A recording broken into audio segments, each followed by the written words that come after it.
Hello, मेरा नाम है कमल वर्मा। दोस्तों, आपने नर्क का नाम तो सुना होगा और नर्क का नाम सुनते ही आपके दिमाग में एक ऐसी जगह आती होगी जहां चारों तरफ आग ही आग जल रही हो, जहां बड़े बड़े काले आदमी आत्माओं को ले जाकर एक उबलते हुए तेल की कढ़ाई के अंदर तलते हो। दरअसल हम बचपन से ऐसा ही सुनते आ रहे हैं, लेकिन नर्क का मतलब ये नहीं होता।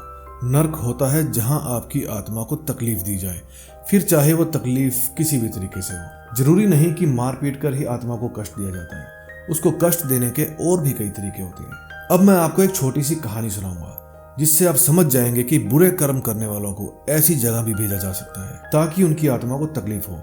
जिस तरह धरती के ऊपर अलग अलग तरह की जगह होती है, किसी जगह पहाड़ तो कहीं रेगिस्तान, कहीं नदी, कई अच्छी जगह, कई बदसूरत जगह, इसी तरह हो सकता है कि नर्क में भी अलग अलग तरह की जगह हो। तो कहानी शुरू करते हैं। इस कहानी में हम एक रेगिस्तान के अंदर एक गैस स्टेशन देखते हैं। तभी वहां एक बस आती है और एक मुसाफिर को उतार देती है। उस मुसाफिर का नाम आंद्रे था। आंद्रे की हालत बहुत खराब थी। फिर एक आदमी उसको अपनी कार में बिठाकर शहर की तरफ ले जाता है। रास्ते में आंद्रे उससे कोई भी सवाल जवाब नहीं करता, बस आसपास की जगह देखता है। फिर घर पहुंचने से पहले वो आदमी उसे यहाँ पर रहने के रूल्स बताता है। वो आदमी कहता है कि तुम्हें रहने के लिए एक अपार्टमेंट और एक नौकरी दी जाएगी।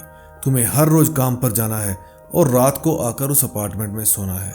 बस आज से यही तुम्हारा काम है। एंड्रे अपने अपार्टमेंट में जाता है। वो अपार्टमेंट बिल्कुल ही सिंपल होता है, जहां एक सोफा, डबल बेड और कुछ जरूरी सामान होता है। अब अगले दिन आंद्रे तैयार होकर उस बिल्डिंग में जाता है जहां पर उसे नौकरी मिली थी। फिर आंद्रे का बॉस आकर उसे एक ऑफिस में ले जाता है। वो एक छोटा सा और काफी सिंपल सा ऑफिस था।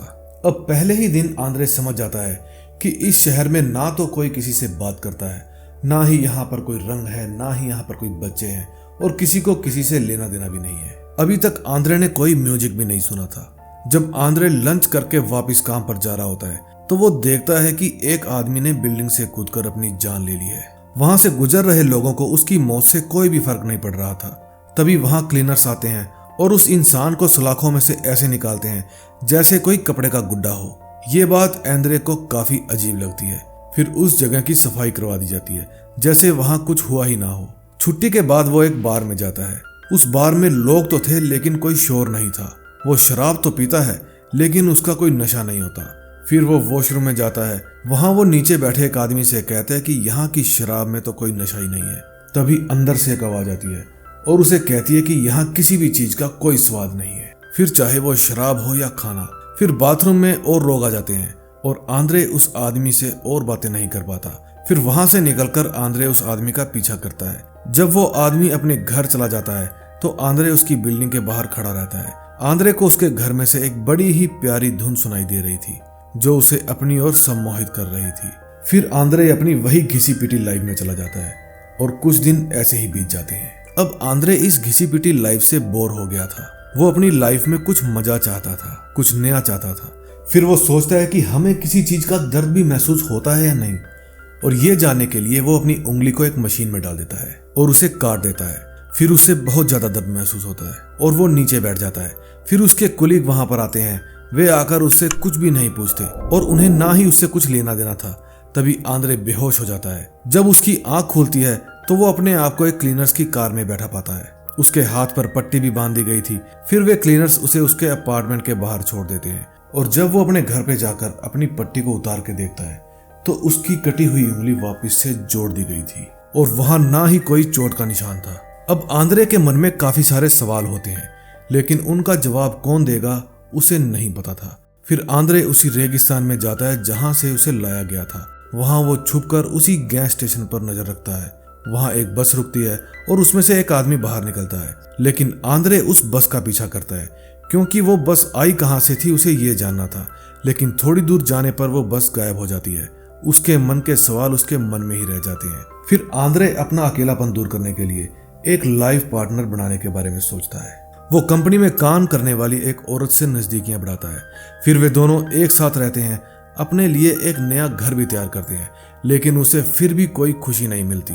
वो अपनी हर रोज की जिंदगी ऐसे जीता है जैसे उससे कोई जबरदस्ती ऐसा करवा रहा हो। फिर वो एक एलिस नाम की लड़की से मिलता है और उससे एक्स्ट्रा मैरिटल अफेयर चलाने के बारे में सोचता है ताकि शायद उसे खुशी मिल पाए। वो उस लड़की के साथ मूवी देखने जाता है। मूवी देख रहे लोगों के चेहरे पर कोई भी एक्सप्रेशन नहीं होता। अब वो एलिस के साथ भी काफी वक्त बिताने लग गया था। वो एक साथ 2 किश्तियों में सवार हो गया था, लेकिन फिर भी उसे खुशी नहीं मिली थी। फिर एक दिन वो एना को बता देता है कि उसका किसी के साथ चक्कर चल रहा है, लेकिन इससे एना को कोई फर्क नहीं पड़ता, बल्कि वो कहती है कि इट्स ओके, कोई बात नहीं। फिर वो और भी ज्यादा परेशान हो जाता है। वो सोचता है कि ऐसी बेरंगी बेकार लाइफ कब तक चलेगी, जिसमें ना तो प्यार है और ना ही कोई झगड़ा है। इस लाइफ में कोई इमोशंस भी नहीं है, ना खाने का टेस्ट, ना पीने का टेस्ट, ना ही देखने को कोई बच्चे। अब आंद्रे मेट्रो स्टेशन जाता है और अपनी लाइफ खत्म करने के बारे में सोचता है। जब वहां ट्रेन आती है तो वो उसके आगे कूद जाता है और ट्रेन उसके ऊपर से चली जाती है। ट्रेन के जाने के बाद वो उठता है और खुद को देखता है कि मैं तो बिल्कुल ठीक हूँ, मुझे तो कुछ भी नहीं हुआ। उसके सारे हाथ पैर भी बिल्कुल ठीक थे। उसकी आत्महत्या की यह कोशिश बिल्कुल नाकाम रहती है। इसका मतलब था कि वो इस दुनिया में अपनी मर्जी से मर भी नहीं सकता था। उसे फिर से क्लीनर उसके घर पर छोड़ देते हैं। आंद्रे फिर से ठीक हो जाता है। एक दिन वो बार में बैठा होता है और उसे उसी आदमी की याद आती है जिसके घर के बाहर उसने म्यूजिक सुना था। फिर वो दोबारा उसके घर के आगे जाता है और इस बार वो उसके घर के अंदर चला जाता है। वो आदमी एक बेसमेंट में रहता था। दरवाजा खटखटाने पर वो आदमी दरवाजा खोलता है और आंद्रे को अंदर बुलाता है। तभी अंदर जाकर वो देखता है कि उसके घर में काफी सारे बल्ब लगे हुए थे। उस आदमी का नाम ह्यूगो था। फिर वो चेक करता है कि वो धुन आ कहां से रही थी। दरअसल वो दीवार के अंदर एक छेद में से आ रही थी। दोनों ही उस धुन को सुनकर बड़े खुश हो जाते हैं। अब आंद्रे हर रोज वहां पर जाने लगा था और एक दिन वो दीवार को तोड़ने की कोशिश करने लगता है। ह्यूगो आंद्रे से पूछता है कि हम पकड़े तो नहीं जाएंगे, लेकिन अंदर ही अंदर वो भी चाहता था कि इस बकवास लाइफ से छुटकारा मिल जाए। लेकिन वो दीवार थी कि टूटने का नाम ही नहीं ले रही थी। लेकिन हाँ, उसके अंदर से आवाज और भी तेज आने लगी थी और उस ओर से बच्चों की भी आवाज आ रही थी। दीवार में से खाने की खुशबू भी आ रही थी। वे दोनों दीवार तोड़ने में अपना पूरा जोर लगा देते हैं, लेकिन वो कोई पतली दीवार नहीं थी। वो दीवार टूटते टूटते टनल बन जाती है। आंद्रे हर रोज आकर थोड़ी थोड़ी दीवार तोड़ता था। अब आंद्रे को उसकी जॉब से भी निकाल दिया गया था, क्योंकि वो प्रॉपर सही ढंग से काम नहीं कर रहा था। अब आंद्रे फिर से वहीं जाता है और दीवार को तोड़ने की कोशिश करता है। अब म्यूजिक की आवाज पहले से तेज आने लगी थी और ह्यूगो के पड़ोसी भी उस आवाज की तरफ अट्रैक्ट होने लगे थे। अब उसके पड़ोसी उसकी खिड़की के बाहर भी खड़े होने लग गए थे, क्योंकि सभी को वो म्यूजिक अच्छा लगता था। एक दिन आंद्रे उस दीवार को इतना तोड़ देता है कि उसमें से उसका हाथ दूसरी ओर जा सके। फिर वो अपना हाथ बाहर निकालता है और वहां पड़ा हुआ केक उठाने की कोशिश करता है और उसमें से एक छोटा सा टुकड़ा तोड़ भी लेता है। फिर वो उसको खाने लगता है। वो जब से यहाँ पर आया है, उसने तब से लेकर अब तक पहली बार इतना स्वादिष्ट कुछ खाया था। वो इस केक के टेस्ट को भूल ही नहीं पा रहा था। तभी वो क्लीनर आते हैं और उसे पकड़कर ले जाते हैं। आप एक और चीज नोटिस करेंगे कि इस नर्क जैसी जगह पर मारुति की वैगनर कारें थी। इट मीन्स मारुति की कारों को यहाँ भी पसंद किया जाता है। This video is not sponsored by Maruti. फिर वो क्लीनर आंद्रे को रेगिस्तान में छोड़ आते हैं और जब बस आती है तो वे आंद्रे को लगेज कंपार्टमेंट में डाल देते हैं। उधर ह्यूगो के घर में उस छेद को भी बंद कर दिया गया था। ऐसा लगता था जैसे यहाँ कुछ हुआ ही ना हो। अब एंड में हम देखते हैं कि बस रुकती है और आंद्रे को उससे बाहर निकाला जाता है। वहां बर्फ की आंधियां चल रही थी। ये एक बर्फीली दुनिया थी, यानी कि नर्क से भी ऊपर वाला लेवल।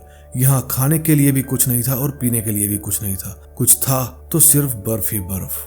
दरअसल आंद्रे ने धरती पर कुछ तो ऐसे गुनाह किए थे जो उसको ऐसी जगह पर सजा भुगतने के लिए भेजा गया था, जहाँ ना तो किसी के चेहरे पर इमोशंस थे, ना ही खाने में टेस्ट था और ना ही शराब में नशा था। वहां ना ही कोई सुनने के लिए म्यूजिक था, ना ही बच्चे थे, ना ही पशु पक्षी थे और ना ही दुनिया में कोई रंग था। लेकिन जहां से उसने केक उठाया था वो जगह कोई स्वर्ग का हिस्सा लग रही थी, क्योंकि वहां धूप भी थी और रंग भी थे। खाने के लिए स्वादिष्ट केक भी था। इसीलिए नरक के लोग उसी जगह की तरफ अट्रैक्ट हो रहे थे। दरअसल यहाँ मौजूद सभी लोग सजा भुगत रहे थे। उम्मीद करता हूँ आपको ये स्टोरी अच्छी लगी होगी, तो प्लीज हमारे चैनल को सब्सक्राइब कर दीजिए और इस वीडियो को लाइक कर दीजिए, वरना आंद्रे के साथ वाला रूम अभी भी खाली पड़ा है। तो मिलता हूं आपको नए दिन नई स्टोरी के साथ। तब तक के लिए love you, tata, bye bye.